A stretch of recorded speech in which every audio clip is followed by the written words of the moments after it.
പ്രതിപക്ഷ നേതാവിനെ തീരുമാനിക്കാതെ CPM കഴിഞ്ഞ ദിവസം നടന്ന സംസ്ഥാന സെക്രട്ടേറിയറ്റ് യോഗത്തിലും പ്രതിപക്ഷ നേതാവിനെ തീരുമാനിക്കുന്നതിനുള്ള ചർച്ചകൾ ഉണ്ടായില്ല. അതിനിടെ തെരഞ്ഞെടുപ്പിൽ നേരിട്ട കനത്ത തോൽവിക്ക് ശേഷം നേതാക്കൾക്കെതിരെയുള്ള പരസ്യ വിമർശനവും രൂക്ഷമാകുകയാണ്. പരസ്യമായ വിമർശനങ്ങൾ അവസാനിപ്പിക്കാൻ CPM നേതൃത്വത്തിന്റെ നിർദ്ദേശമുണ്ട്.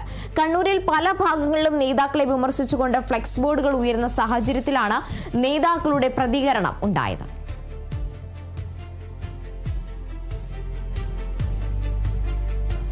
എന്നാലും 10 വർഷത്തെ തുടർ ഭരണത്തിന് ശേഷം ഇടതുപക്ഷം നേരിട്ടത് കനത്ത തോൽവി തന്നെയാണ്. ആ തോൽവിക്ക് പിന്നാലെ പ്രതിപക്ഷ നേതാവ് ആര് എന്ന കാര്യത്തിലും ചർച്ചകൾ സജീവമാണ്.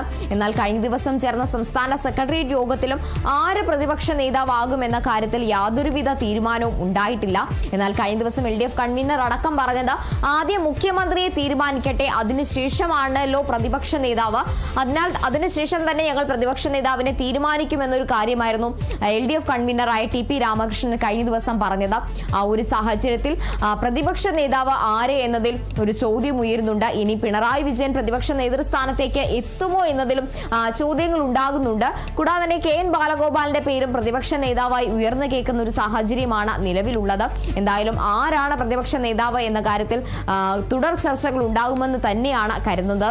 തെരഞ്ഞെടുപ്പിൽ നേരിട്ട കനത്ത തോൽവിക്ക് ശേഷം നേതാക്കൾക്കെതിരെയുള്ള പരസ്യ വിമർശനവും ഒരു ഭാഗത്തുകൂടി രൂക്ഷമായി തുടരുന്ന സാഹചര്യമാണ് ഉള്ളത്. പരസ്യമായ വിമർശനങ്ങൾ അവസാനിപ്പിക്കാൻ CPM നേതൃത്വം നിർദ്ദേശമടക്കം നൽകിയിട്ടുണ്ട്. കണ്ണൂരിന്റെ പല ഭാഗങ്ങളിലും നേതാക്കളെ വിമർശിച്ചുകൊണ്ട് ഫ്ലെക്സ് ബോർഡുകൾ ഉയർന്ന സാഹചര്യത്തിലായിരുന്നു ഇത്തരത്തിലൊരു പ്രതികരണം ഉണ്ടാകുന്നത്. നമുക്കറിയാം, കണ്ണൂരിനെയൊക്കെ സംബന്ധിച്ച് വലിയൊരു പരാജയം തന്നെയാണ് ഇടതുപക്ഷം നേരിട്ടിരുന്നത്. പല പാർട്ടി കേന്ദ്രങ്ങളിലും കനത്ത തിരിച്ചടി തന്നെയായിരുന്നു പാർട്ടിക്ക് നേരിടേണ്ടി വന്ന സാഹചര്യം ഉണ്ടായത്. ഭരണവിരുദ്ധ വികാര തരംഗമടക്കം ഈ ഒരു തെരഞ്ഞെടുപ്പിൽ പ്രതികൂലമായി ബാധിച്ചു എന്നൊരു വിലയിരുത്തലടക്കം ഉണ്ടായിട്ടുണ്ട്.